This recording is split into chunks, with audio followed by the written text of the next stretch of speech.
I'm Hope Palacio, and this is the Enviro Sound Team, where we choose to live Enviro-friendly. We are a team of 5 skilled individuals and have come together to create a new phase for the image of self-made sound tubes.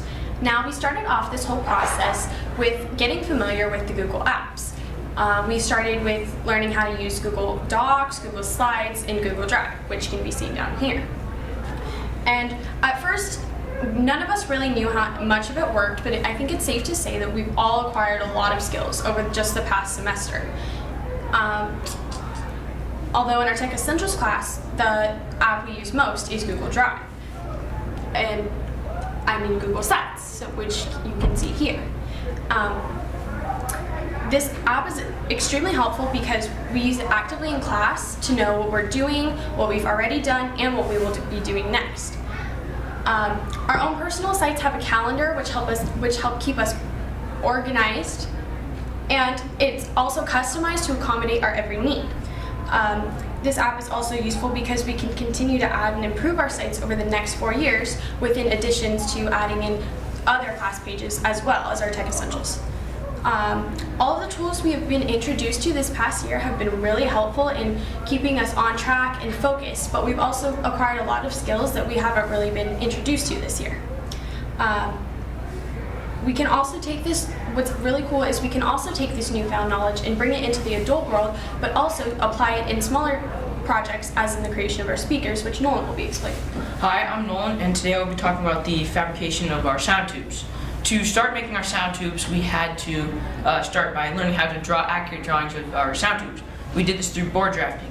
As you can see down here, we drew them on a piece of paper and then posted them onto our e-portfolio. Next, we had to learn how to actually make the sound tube on a graphic designer.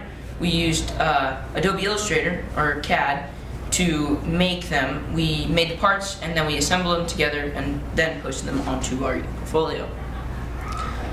To actually start making our sound tube, we were given a piece of cardboard tube, and we had to cut it to size and cut an outlet where the faceplate would go.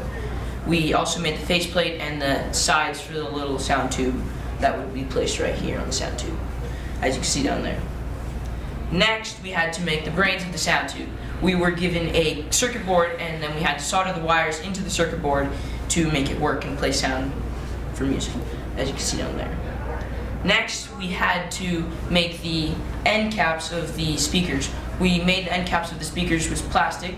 We molded them around a wooden mold and then fitted them to our sound tube. Finally, we had to make our skin for our sound tube. We made the skin on Adobe Illustrator also.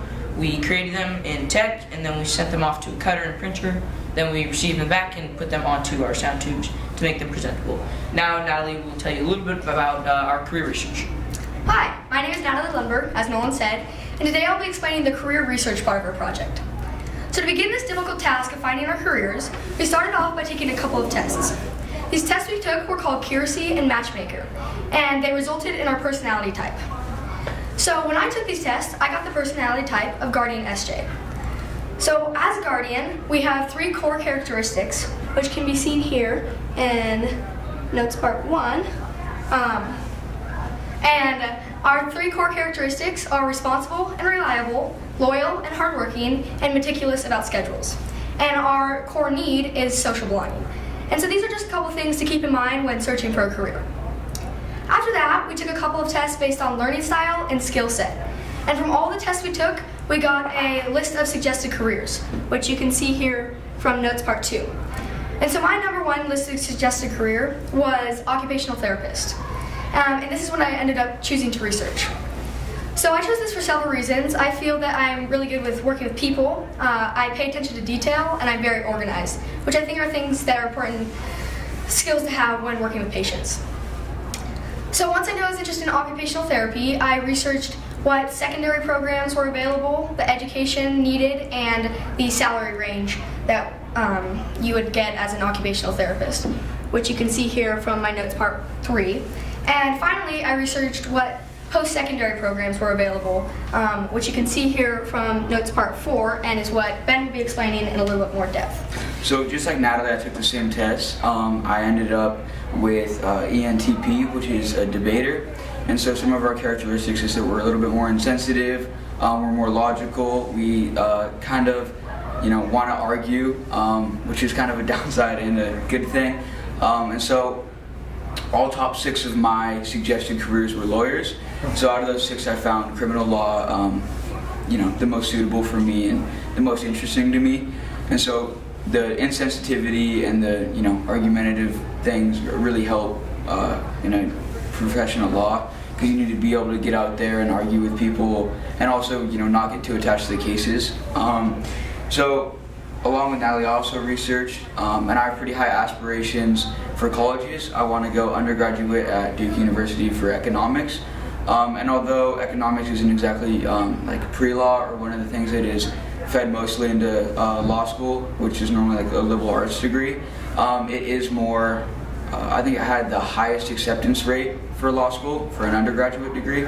And I also find business and money and the whole process of how resources are kind of used and given out really fascinating. And it's also a great way, if I end up not being interested in law, that I can still kind of pursue multiple different careers.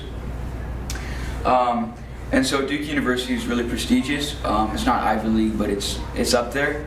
You have to have an SAT score of, I believe, between like 1360 and 1550. And you also have to have an average GPA of 4.17, which means 2 AP classes on average per year. And the cost is pretty high without financial aid, but based on household income, you end up with an average cost of like $21,000 per year, which is pretty manageable. And then after graduating Duke University, hopefully, I'd like to spend a couple years abroad and explore kind of who I am and who I want to be, and also travel the world. And then I want to try and get accepted into Yale University, which is also very prestigious. It's the 4th best law school in the world. And it's just as hard as Duke University to get into. You have to have a LSAT score between 170 and 180 out of 180. So it's pretty hard to get into. And you have to have a 3.9 GPA. And since in college a 4.0 is the highest you can get, that's also pretty hard to obtain. And that's only for them to look at you. You also have to be a standout in a lot of other ways. And the cost there is a little bit cheaper than Duke. It's $18,000 per year after financial aid. And then after graduating, you start your career path. And I started out, most lawyers start out as a law clerk, making between $25 and $65 per hour, which is pretty good starting wage. And then you move up to a junior lawyer, which makes between, I think it's $150,000 and $200,000 per year. And then a senior lawyer makes $150,000 to $250,000 per year, with most lawyers going above that. And so yeah, that's kind of my plan. And that's really important kind of at this age to figure out, even though it seems like it's really far away, setting short-term goals to help obtain that, and kind of planning out everything and seeing what I want to do, and also seeing if some of it's not exactly what I want to do is really great. And it's also helppful with goal setting and learning how to set goals. And then so after all of us have spoken and after going through this process together, Roxanne's going to talk about what we learned and just an overview.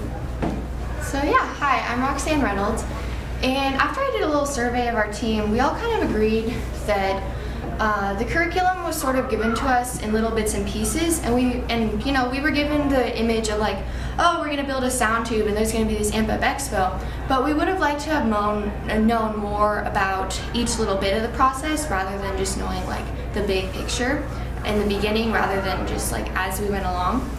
And so we all also agreed that we had learned many skills throughout this course, and some of these included basic plastic use, basic woodworking use, how to do basic electronics, basic soldering, basic Adobe Illustrator, basic Photoshop, and so many more. And we all agreed that we could use many of these skills later in our lives.